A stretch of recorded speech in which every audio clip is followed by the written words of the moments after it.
Given problem में ए आपकी एक रियल सिमेट्रिक मैट्रिक्स है, बी आपकी आइडेंटिटी प्लस आयोटा ए इस तरह से डिफाइन करी गई है। अब यहाँ पर बी के बारे में पूछा गया है कि क्या बी इन्वर्टिबल होगा, आइगन वैल्यूज बी की क्या होंगी, क्या बी इन्वर्टिबल होगा या necessarily be minus I invertible होगा। तो इसको हम किस तरह सॉल्व करेंगे? तो अगर मैं यहाँ पर ए को ज़ीरो मैट्रिक्स कंसिडर कर लेता हूँ, क्योंकि ज़ीरो मैट्रिक्स रियल सिमेट्रिक होती है, तो यहाँ पर b इक्वल्स टू क्या आ जाएगा? आइडेंटिटी आ जाएगा। b equals to identity identity if a equals to zero. तो यहाँ पर क्या कह रहा है? Option A, b is invertible if and only if a is invertible. b तो इन्वर्टिबल है लेकिन a इन्वर्टिबल नहीं है क्योंकि जीरो मैट्रिक्स है। ऑप्शन ए यहाँ पर डिस्कार्ड हो जाता है। All eigenvalues of B are necessarily real. अगर मैं यहाँ पर b equals to identity plus iota ए इस तरह से दे रखा है, अगर a को मैं आइडेंटिटी मैट्रिक्स कंसिडर कर लेता हूँ तो मेरा क्या होगा? b equals to one plus iota identity matrix इस तरह से आएगा, और इस b के सभी eigenvalues one plus iota type के होंगे यानी कि कॉम्प्लेक्स होंगी।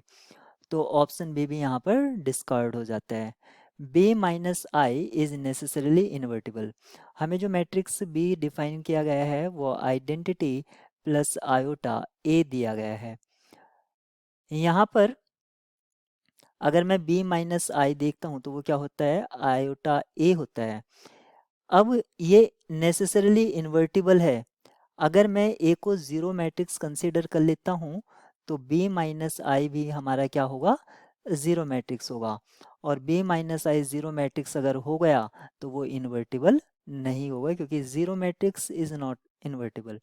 ऑप्शन सी भी आपका डिस्कार्ड हो जाता है। D, b is necessarily invertible.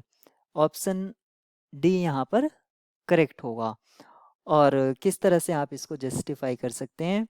अगर आप ए को कोई भी स्क्वायर मैट्रिक्स मान लीजिए 2 बाई 2 का, जैसे ए बी, क्योंकि ए क्या है आपका? रियल सिमेट्रिक है, तो इस तरह से आप मान लीजिए ए बी डी। और हम ये भी जानते हैं कि रियल सिमेट्रिक मैट्रिक्स की सभी आइगन वैल्यूज क्या होती हैं? रियल होती हैं। रियल सिमेट्रिक मैट्रिक्स की सभी आइगन वैल्यूज रियल होती हैं। साथ ही साथ रैंक रैंक जो बताती है रियल सिमेट्रिक्स के लिए number of non zero eigen values. तो इस केस में जैसे हम, क्योंकि रियल सिमेट्रिक है तो आयोटा ए आपका क्या होगा? ये रिजल्ट होता है कि आयोटा से मल्टीप्लाई कराने पर सिमेट्रिक इसमें कन्वर्ट हो जाता है स्क्यू सिमेट्रिक में। और स्क्यू सिमेट्रिक की जो आइगन वैल्यूज होती हैं वो क्या तो ज़ीरो होती हैं, आइदर ज़ीरो और प्योरली इमेजिनरी। क्या तो वो प्योरली इमेजिनरी होगी या अजीरो होंगी। तो यहाँ पर हमें क्या पता चलता है? अगर इसमें मैं आइडेंटिटी मैट्रिक्स की आइगन वैल्यूज देखता हूँ, क्योंकि बी हमारा किस तरह से था? आइडेंटिटी प्लस आयोटा ए क्या हो गया आपका? Skew symmetric. इसकी आइगन वैल्यूज क्या तो ज़ीरो होंगी या प्योरली इमेजिनरी। और अगर ज़ीरो है तो इसमें जैसे ही मैं वन ऐड करूँगा, क्योंकि आयोटा आइडेंटिटी प्लस आयोटा ए की आइगन वैल्यू आइडेंटिटी इसके आइगन वैल्यूज से प्लस करके आएंगे, तो सभी आइगन वैल्यूज नॉन जीरो हो जाएंगे। और प्योरली इमेजिनरी है तब तो कोई प्रॉब्लम है ही नहीं।